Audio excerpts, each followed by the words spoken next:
يا آدم لج هوي أنت እናት ስትወልድ ስታለቅስ በዙሪያ የነበሩ ሰዎች በደስታ ይስቁ ነበር።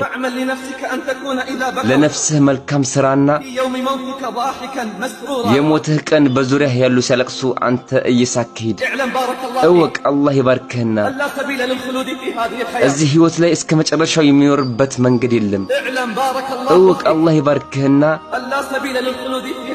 እዚህ ህይወት ላይ እስከ መጨረሻው የሚኖርበት መንገድ የለም። ይህ ሞት ትልቁ ተግዛጽና ቀጠሮ ነው። የመጀመሪያ ወደ አኺራ መሄጃ መንገድ ነው። የሞተ ሰው ቂያማው ቆመ።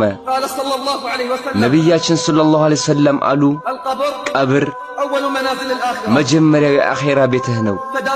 ቤታችን ፊት ለፊታችን ነው። ትክክለኛ ህይወታችን ከሞታችን በኋላ ነው ያለው። የታሉ አምባገነኖች?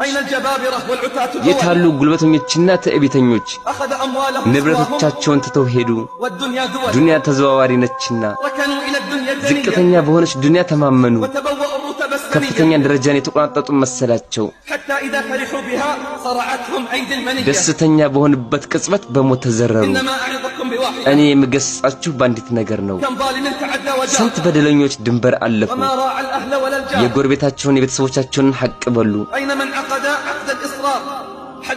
የታለ አልሞትም ብሎ አስቦ የነበረና ሞት የመጣበት ከዛም የልብሱን ቁልፎችን ሰው የፈታለት። አስተውሉ አስተንታኞች፣ በዱንያ እየታለለ ወጥቶ ከሚከፈንበት ሌላ አልነበረውም። አካሉ ወደሚሸትበትና ወደሚበጣጠስበት ሲሸኝ አቤት ፈተና በሱ ላይ ስትወድቅ ብታየው።